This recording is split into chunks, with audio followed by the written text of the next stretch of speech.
যখন ঘুমাচ্ছিলাম মনে হচ্ছিল বাড়িতেই আছি, কিন্তু ঘুমটা যখনই ভাঙলো দেখি আমি ট্রেনে। আজকে আর সকাল সকাল মায়ের ডাকে ঘুম ভাঙেনি, আজকে নিজে নিজেই উঠে পড়েছি। আর উঠি এই যে বাইরের ভিউটা দেখছিলাম আর খুব মিস করছিলাম। সকাল সকাল 2 কাপ চা, সাথে একদম কুয়াশা কুয়াশা বাইরে। এইমাত্র উঠলাম, এখন 9টা বাজে।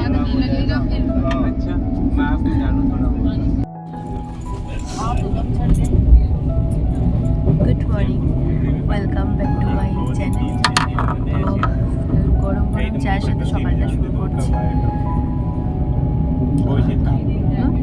জলটা 2:30-3টার সময়তে ঘুমালাম, তারপর তো উঠেছি 4:30টার সময়তে, মানে একবার উঠেছিলাম। তারপর দেখলাম যে এখনো মানে কিছু দেখতে পাচ্ছিলাম না। এখান থেকে দেখলাম কিছু দেখতে পাচ্ছি না, কুয়াশা এসেছিল চারিদিকে। আবার শুয়ে পড়লাম, আর এখন উঠলাম ওই 9টার সময়তে।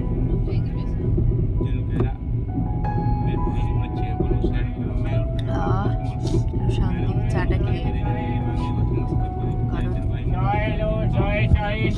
চাটা না খেলে অবস্থা খুব খারাপ। এই যাবার পর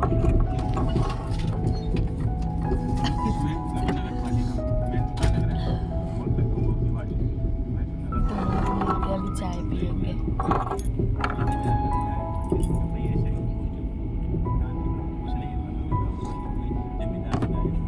এটা দাজবা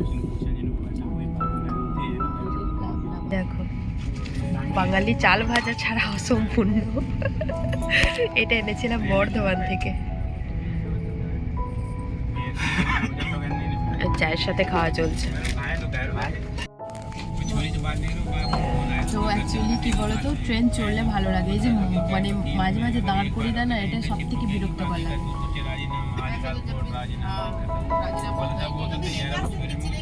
কিসের বলতো, কালাকাল সকালের মিষ্টি। এখন 9:41 বাজে।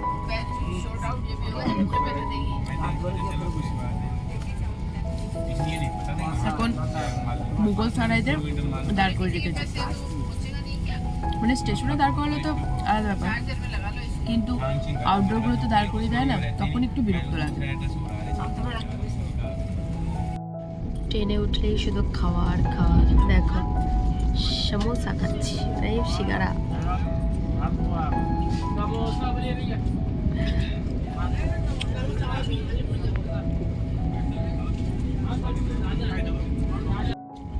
এখনো পর্যন্ত ভালো হবে সিঙ্গারা, এরপরে আর ভালো হবে না। আমাদের ভালো লাগে না এরপরে, এখনো বাঙালির একটু টাচ আছে তো, তাই একটু মানে একটু ঠিকঠাকই আছে। বসে বসে ভাবছিলাম যে বাড়িতে এই টাইমে জল চলে আসে কলে, ধরো এই টাইমে কাচাকুচি থাকতো, কাচাকুচি করতাম, স্নান করতাম, পুজো দিতাম। আর ট্রেনের মধ্যে দেখো চুপচাপ বসে বসে সেগুলোই আর কি ভাবা চলছে। মন খারাপ করছিল প্রচণ্ড পরিমাণে, জানো। যত একবার চলে আসছে এগিয়ে গিয়ে জয়পুরটা, তত মনটা যেন বেশি খারাপ করছিল। ইচ্ছা তো ছিল যে ট্রেনটাকে টেনে নিয়ে আবার বর্ধমানে চলে যায়। যখন বাড়িতে থাকি তখন ওষুধ খাওয়ার সাথে সাথে সেরে যায়, এবার ওষুধ সমানে খেয়ে যাচ্ছে, এখনো কিন্তু ঠান্ডা সারা নাম নিচ্ছে না। এত শরীর খারাপ করছে, গা হাত পায়ে ব্যথা করছে, মাথা যন্ত্রণা করছে, গলা খুসখুস করছে, মানে সমস্তটা একসাথে চেপে ধরেছে। তো একটু শোবো আর কি, যার জন্য তোমাদের সাথে একটু কথা বলে যাই। 11টা মতন বাজে এখন, ওই 1টা-1:30টার দিকে উঠবো, উঠে একটু খাওয়া দাওয়া করবো, এখন একটুখানি শোবো। তো পরে আবার দেখা করবো তোমাদের সাথে। একটু শরীর খারাপের জন্য ভালোই লাগছে না, তো শরীর খারাপ করছে না, কিচ্ছু ভালো লাগছে না, খেতে ভালো লাগছে না। জল চেষ্টা পেয়েছি, ঠান্ডা লাগলে জল খেতে ইচ্ছে করে, জল খেতেও ভালো লাগছে না। বাড়িতে থাকলে মানে চট করে ছেড়ে যায়, আর এরকমই হয়। শরীরে একটু রোদ লাগানো দরকার, রোদের কমিটাও হয়ে যাচ্ছে।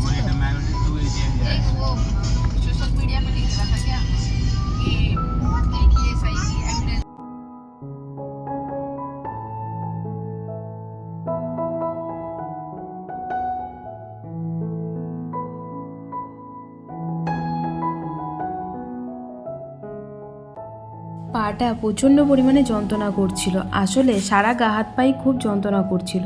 তারপর ও ঠিক বুঝতে পেরে গেছে যে আমার কিছু একটা হচ্ছে, ও বারবার আমাকে জিজ্ঞাসা করছিল যে কি হচ্ছে বলো। তো তারপর আমি বললাম যে হাত পা খুব যন্ত্রণা করছে। তারপর এই যে দেখতেই পাচ্ছ এখন পাটাকে নিয়ে টিপে টিপে দিচ্ছিল, আসলে পায়ের পাতাগুলো প্রচণ্ড পরিমাণে যন্ত্রণা করছিল।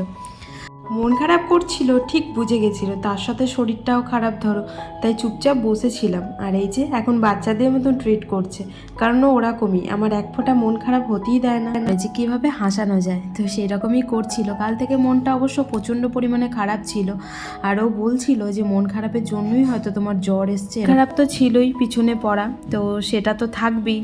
সেটা আমি মা বাবার কাছে থাকলে হয়তো থাকতো না, মা বাবার কাছে থাকলে ওর জন্য মনটা পড়ে থাকতো, কিন্তু ওর কাছে থাকলেও এই মা বাবার জন্যই পড়ে থাকবে। আসলে সব কিছু চাইলে তার একসাথে সব কিছু পাওয়া যায় না, যতদিন না পর্যন্ত ভগবান চায়, তাই না বলো? তবে একসাথে পাওয়ার খুব ইচ্ছা ছিল, তবে ভগবানের হাতে সব কিছু। তো যাই হোক, চলো এখন আমরা দুজন গল্প করতে করতে সময়টাকে পার করি। আর অনেকক্ষণ আছে এখনও, কারণ ওই রাতের দিকে নামবো ধরো। ভালো লাগছে না, ট্রেনে একঘেয়ে বসে আছি তো, ইচ্ছাই করছে না আর বসে থাকতে, মানে খুব বিরক্ত লাগছিল। তো একটু শোবো ভেবেছিলাম, কিন্তু ঘুম আর আসছিল না, তাই ওর কাঁধে মাথা দিয়ে একটু ঘুমিয়েছিলাম অনেকক্ষণের জন্যই। প্রায় 1 ঘন্টা নাগাদ ঘুমিয়ে গেছিলাম ওর কাঁধে মাথা দিয়ে। কখন যে ঘুমিয়ে গেছি কথা বলতে বলতে যেন বুঝতেই পারিনি। তো চলো আবার পরে দেখা করছি তোমাদের সাথে। তো লাঞ্চ টাইম,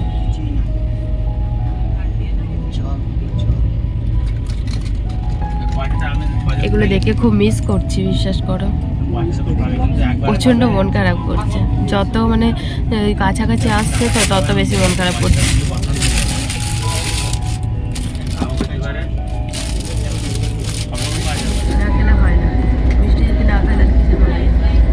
এখন খাচ্ছি কি কালাকাঁদ, আমি সব তুলে ফেলেছি, ভালো লাগছে না কিছু।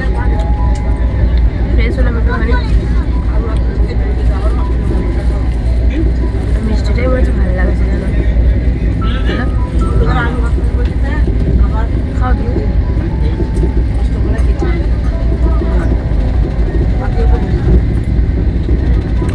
দারুণ লাগছে। আবার খাবো, ঘুমতে উঠবো সেই 4টে 4:30। শুয়েছিল ঘুম হয়নি, ওষুধ টষুধ খেয়ে শোবো।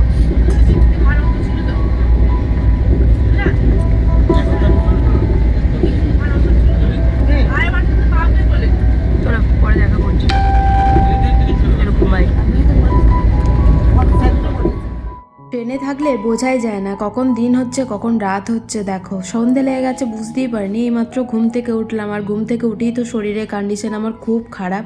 তো এতটা শরীর খারাপ হবে বুঝতেই পারিনি, বিশ্বাস করো। ওষুধ যা এনেছিলাম সব শেষ, আর ছিল না। ও তোর একটা বন্ধুকে ফোন করলো যে ওষুধ নিয়ে রাখার জন্য, কারণ আমার ঘরে গিয়েই ওষুধ লাগবে। আর এই যে এখন চা নিয়ে বসে পড়েছি, ভাবলাম যে মাথাটা একটু ধরেছে, তাই জন্য চা খেলে হয়তো ছাড়বে, কিন্তু কোনো ফল হয়নি। কারণ চা খাওয়ার পর মনে হচ্ছে আরও মাথা ধরে গেল। যাই হোক, আমাদের পাশেও একজন বাঙালি ছিল, আমাদের 3 জন একসাথে ছিলাম আমরা বাঙালি। তো পাশের জন্য আর কি খুবই ভালো ছিল। যাই হোক, আমার এত শরীর খারাপ দেখে আমার তো ওষুধ শেষ, যার জন্য ওনার কাছে ওই ছিল জ্বরের ওষুধ, জ্বর ঠান্ডার, যার জন্য উনি একটা দিল, আর ওইটা চা খাওয়ার পর খেলাম। আর খাওয়ার পর মনে হচ্ছে একটু বেটার আছি। সব থেকে বাজে একটা ব্যাপার হচ্ছে যেখানে সেখানে ট্রেনটাকে দাঁড় করিয়ে দেওয়া। তো দেখো জায়গাটা দেখাচ্ছি তোমাদেরকে অন্ধকারে একদম ঘুরঘুরটি এখানে দাঁড় করিয়ে দিল। আমি এসেছিলাম একটু ওয়াশরুমে, আর খাবারে বসে থাকতেও ভালো লাগছে না, তাই ভাবলাম যে একটু বাইরে থেকেই ঘুরে আসছে। বাইরে এত আওয়াজ, ভেতরে ছিলাম তো বুঝতে পারিনি। এসে ভেতরে থাকলে কোনো কিছু বোঝা যায় না, ট্রেন চলছে শুধু একটুখানি ঝাঁকুনি হয়, বাদ বাকি কিছু শোনাও যায় না, মানে অল্প আওয়াজ শোনা যায়, এত আওয়াজ শোনা যায় না। তার দেখায় তোমাদেরকে একটা অন্ধকার ঘুরঘুরটি জায়গায় এখন দাঁড় করিয়ে দিয়েছে। কিচ্ছু দেখতে পাচ্ছ? আমি তো কিছুই দেখতে পাচ্ছি না। ওই যে আমি অনেকক্ষণ থেকে বসে আছি, ভালো লাগছে না জানো।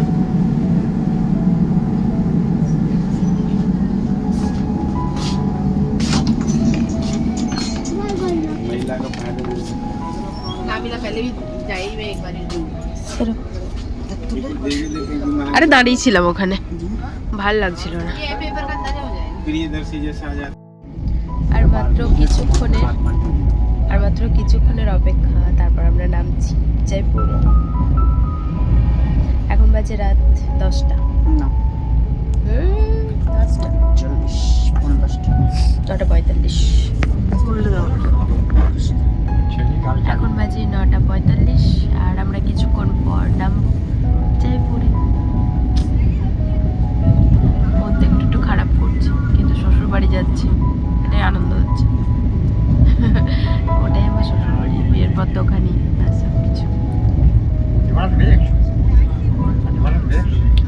তো একবারে নেমে তোমাদের সাথে কথা বলবো। রাতে কিছু খাইনি জানো, ওই সন্ধ্যাবেলাতে চাল ভাজা কোটা খেলাম, তারপর পাঁপড় টাপড় খেয়েছি, পেটটা ভর্তি হয়ে আছে। আর এক জায়গাতে বসে বসে না খেতেও পাচ্ছে না, মানে টুকটাকে খেতে পারছি, কিন্তু ভাতটা খেতে ইচ্ছে করে। রুটি আছে, এখনো মিষ্টি আছে। দেখি যদি লেট হয় তো খেতে হবে।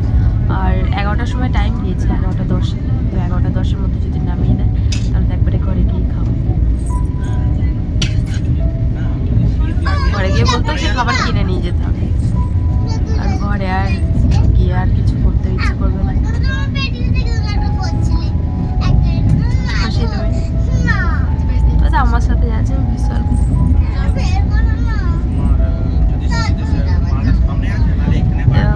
টাটা, পরে দেখা করছে। আমরা রেডি যাওয়ার জন্য, ব্যাগ বানানোর জন্য। আবার গুলি, আমি কি গুলি বানিয়েছি। সব হাজবেন্ডেরই দায়িত্ব, মেয়েরা প্রচুর প্রচুর ব্যাগ করবে, ছেলেদের সেটা লাগাও। হ্যাঁ কালকে ফোন করবো। জয়পুরটা যখন ঢুকছে একটা আলাদা খুশি অনুভব করছি, কিন্তু বিশ্বাস করো সুপ্ত একটা দুঃখ মনের মধ্যে কিন্তু থেকেই যাচ্ছে। এই যে আমরা ঢুকছি জয়পুরে 2 বছর পর, জানো, কারণ 2 বছর তো আমি দেশেই ছিলাম। আমরা রেডি হয়ে গেছিলাম নামার জন্য, কারণ জয়পুর তো ঢুকেই গেছে। আর আমাদের সাথে একটা কিন্তু খুব ভালো বিষয় ছিল, যেটা হচ্ছে সবাই কিন্তু বাঙালিই ছিল, আর সবাই কিন্তু এই জয়পুরেই নামবে। মানে 3টে ফ্যামিলি ছিল, 3জনই ছিল বাঙালি। বেশ ভালো হয়েছিল, গল্পগুজব করতে করতে সময়গুলো কিভাবে কেটে গেছিলো বুঝতেই পারিনি। তো চলো নামলাম। এখন বাজে 11টা, এইমাত্র নামলাম।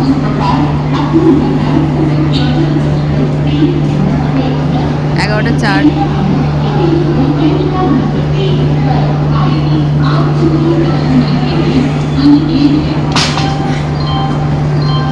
গুটি গুটি পায়ে এখন যাচ্ছি এক্সিলেটারের উদ্দেশ্যে। আসলে এক্সিলেটার বন্ধ ছিল, তার জন্য সিঁড়ি বেয়ে নিচে নামলাম, কি আর করব। তারপর ওদিকে নেমেই চলে এসেছি টোটো ধরার উদ্দেশ্যে। তো টোটো আর পেলাম না, তাই অটো নিয়ে নিলাম, আর অটো করে দুজন মিলে চললাম এখন আমাদের গন্তব্যস্থল নিজেদের রুমে। তো ও একটা নতুন ঘর নিয়েছিল, কারণ আমরা আগে যে ঘরটায় থাকতাম সেটা এখন আর নেই, কারণ কিছু কারণবশত। আর এই যে দেখতে পাচ্ছ কত দিন পর আমি দেখছি জয়পুর শহরটাকে।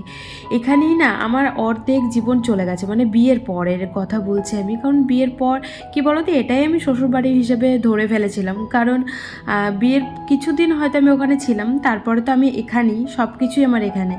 কারণ ওই 1 বছর করে দেশে গিয়ে থেকে আসি বা 6 মাস করে থেকে আসি, আবার চলে আসি, এই হচ্ছে ব্যাপার। আর এখন এই দেখো বলতে বলতে চলেও এসেছি আমাদের ঘরে, কিন্তু ঘরে এসে ও চাবি হারিয়ে ফেলেছে, মানে চাবি খুঁজে পাচ্ছিল না। অনেক খোঁজাখাতির পর আর কি পাওয়া হলো। তো ফাইনালি এইমাত্র বাড়ি ঢুকলাম। এখন বাজে 11:30 মতন, 11:30 মতন হবে ওই রকমই। আর আমার শরীরের কন্ডিশন খুব খারাপ। যাই হোক চলো, আজকের মতন ব্লগটা এখানে এন্ড করছি। ঘর পুরো আমাকে গোছাতে হবে, কারণ চারিদিকে লন্ড ভন্ড শ্রীখণ্ড হয়ে পড়ে আছে। চারিদিকে ব্যাগপত্র দেখালাম না, প্রচুর খারাপ অবস্থা, সব গোছাতে হবে। আর এখন খাবো একটু কিছু, খাওয়ার পর ঘুমাবো। তো চলো টাটা, গুড নাইট, ভালো থেকো সবাই, সুস্থ থেকো। দেখা হচ্ছে আবার একটা নেক্সট ব্লগের সাথে, ততক্ষণের জন্য tata, bye bye, good night.